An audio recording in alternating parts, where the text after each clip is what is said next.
പ്രിയപ്പെട്ടവരെ, ക്രിസ്മസിനായി നമ്മൾ ഒരുങ്ങുകയാണ്. ഈശോയുടെ ജനനം എല്ലാവർക്കും സന്തോഷം തരുന്ന ഒന്നാണ്.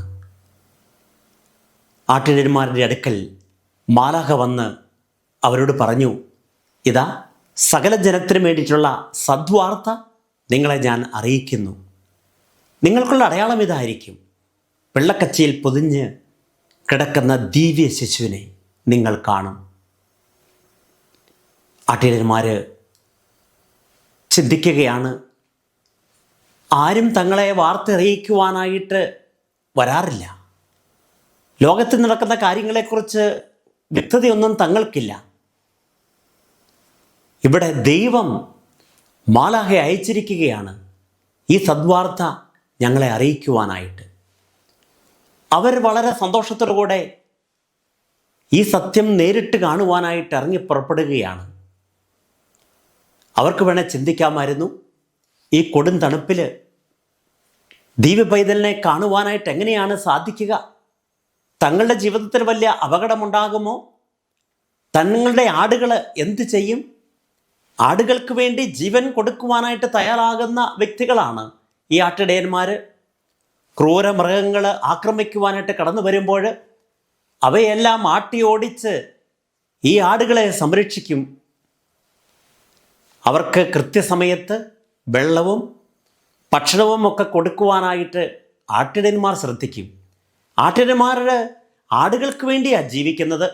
ആടുകളുടെ സൗകര്യങ്ങൾ, ആടുകളുടെ സുഖം, അതൊക്കെയാണ് ഇടയന്മാർ ശ്രദ്ധിക്കുന്നത്. തങ്ങളുടെ ജീവിതത്തിലെ ബുദ്ധിമുട്ടുകളൊക്കെ മറച്ചു വെച്ചിട്ട് ആടുകൾക്ക് വേണ്ടി അവർ ജീവിക്കുകയാണ്. അങ്ങനെ ആടുകളോട് വളരെ വിശ്വസ്തത പുലർത്തുന്ന ഇടയന്മാരാണ്. ആടുകൾ ചിലപ്പോൾ കൂട്ടം വിട്ടു പോയെന്ന് വരും. ഉയർന്ന പാറക്കെട്ടുകളിലൂടെ തുള്ളിച്ചാടി ആടുകൾ അങ്ങോട്ടും ഇങ്ങോട്ടുമൊക്കെ ഓടിപ്പോകും. എങ്കിലും ക്ഷമയോടുകൂടെ ഈ ഇടയന്മാർ ആടുകളുടെ പിന്നാലെ തന്നെയാണ്.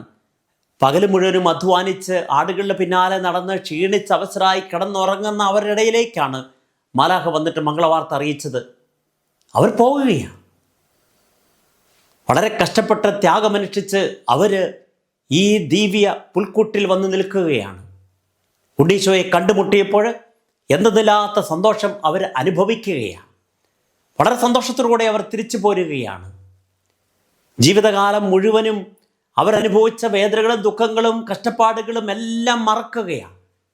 പിന്നീട് ഒരിക്കലും അവർ തങ്ങളുടെ കഷ്ടപ്പാടുകളെ ഓർത്ത് ചിന്തിക്കേണ്ടതായ ആവശ്യം വന്നിട്ടില്ല.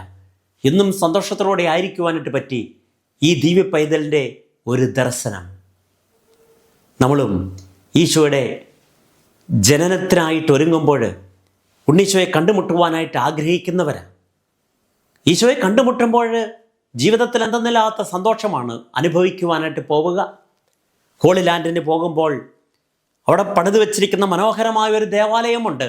ഈ ആട്ടിടയന്മാർക്ക് മാലാഖ പ്രത്യക്ഷപ്പെട്ട സ്ഥലത്ത് തന്നെ അതിൻ്റെ ഭിത്തിയിൽ മനോഹരമായിട്ടുള്ള ചിത്രങ്ങൾ വരച്ചു വച്ചിട്ടുണ്ട്. അതിൽ ഒരു ചിത്രം ഏവരുടെയും ഹൃദയത്തെ ആകർഷിക്കുന്നതാണ്. ഒരു ആട്ടിടയ ബാലൻ ദിവ്യ പൈതലിനെ കണ്ടിട്ട് തുള്ളിച്ചാടി പോകുന്ന ചിത്രമാണ്. വളരെ സന്തോഷം ആ ബാലൻ്റെ മുഖത്ത്. അവന് നിലത്തെങ്ങും നിൽക്കുവാൻ പറ്റുന്നില്ല. അന്തരീക്ഷത്തിലൂടെയാണ് അവൻ പോവുക. അത്രമാത്രം സന്തോഷത്താൽ തുള്ളിച്ചാടി പോവുകയാണ്. ദിവ്യ പൈതലിനെ കണ്ടുമുട്ടുമ്പോൾ ഈ സന്തോഷമാണ് എവർക്ക് ലഭിക്കുക. നമ്മുടെ ജീവിതത്തിലും സന്തോഷം ലഭിക്കുവാനായിട്ട് നമുക്ക് പരിശ്രമിക്കാം. സന്തോഷം തേടി നമുക്കും ദിവ്യ പൈതലിനെ കണ്ടുമുട്ടുവാനായിട്ട് പരിശ്രമിക്കാം.